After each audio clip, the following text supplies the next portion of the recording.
pathway. Amanda is working on understanding your communication style. It's going to go for 5 to 7 minutes. Her project title is The Identity Crisis Continues. Amanda never gave much thought about her personality label until she got into having her own business. Every trainer wants to train on personality types.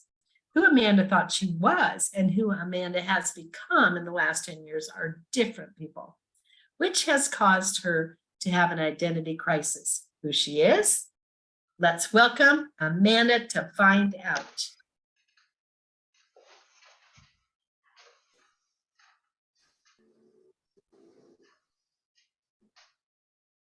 Have you ever had the opportunity to sit down with your mentors and then they just shatter your world with their observation about you, which was quite different to how you saw yourself? Good afternoon, fellow Toastmasters. This happened to me one evening. I was at a fine dining experience with friends and 2 people I considered my mentors.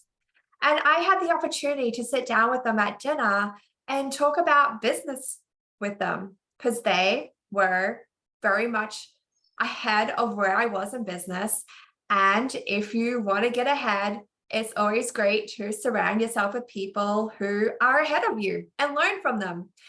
So I thought this was my opportunity to pick their brain. Now, a month earlier, we were all at a seminar, and the seminar involved talking about personality types. And this particular trainer spoke about the color personalities. There was your red, blue, green, and yellow personalities.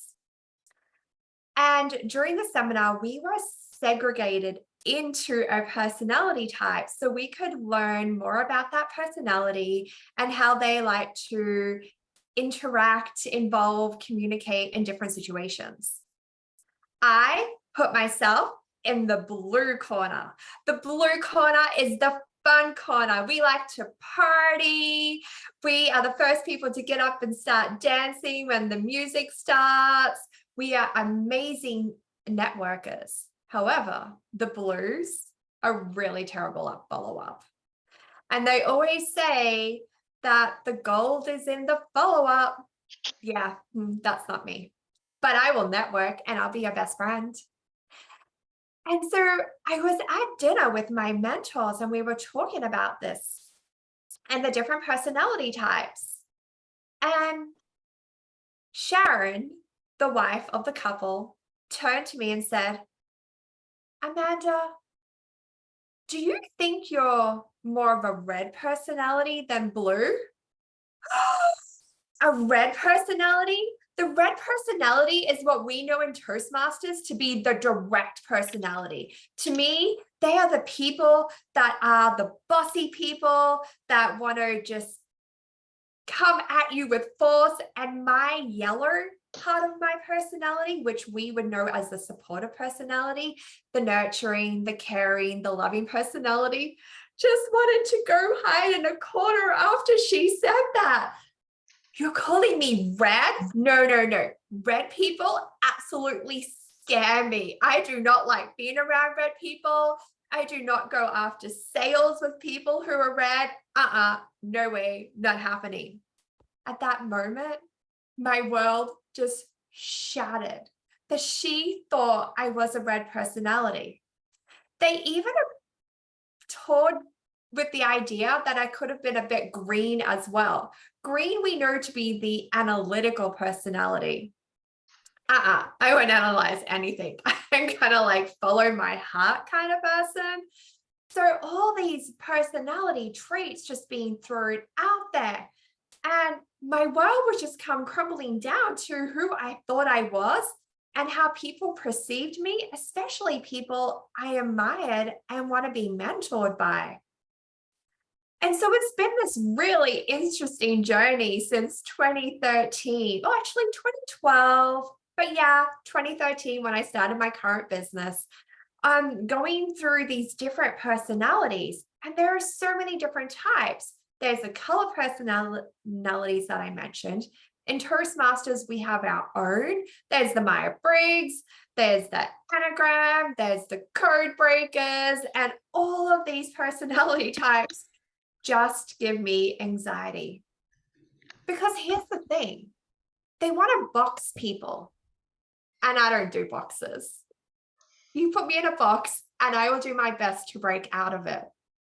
And that's why I like hearing Sarah's speeches, because I'm like, she's my out of the box kind of girl.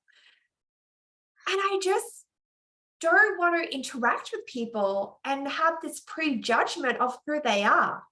Because when I'm talking to somebody and I'm in health and wellness, and I'm trying to get them from their pain point to their desired feeling of feeling better, I don't want to box you.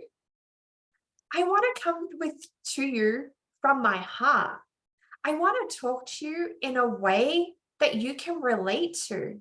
And so I have this confliction of, how do I be vulnerable and tell you my personal story and come to you with my heart, but communicate with you in a way that will actually speak your language? Because the red personalities, the direct personalities, they just want to give me the roadmap, give me the path, let's get it done. If I'm talking to the analytical, the green person, they want to know all the science. And that's Benita. Benita was at my house a couple of weeks ago when we had a big convention. And Benita was the only person who was glued to the information when they started talking about the science. And it just went over everybody else's head. And they were asking Benita for a translation. So how do I deal with this? How do I go from knowing that this information is good to know to communicate with people in their language, but stop giving myself the identity crisis? And just being able to communicate and effectively from vulnerability and from my heart. This clearly triggers me. And today, I have no solutions. I'm just giving the speech because it's part of my Pathways project. I don't know how we are on time. I feel like I've spoken for more than 5 minutes. And I want to be done with this speech and tell you that the identity crisis will continue. And maybe in my third Pathways, when I have to give this speech again, that I will maybe have overcome my trigger. And maybe hopefully I'll get to see Dr. Bruce Lipton this weekend, The Biology of Belief, and he can help me overcome this. All right.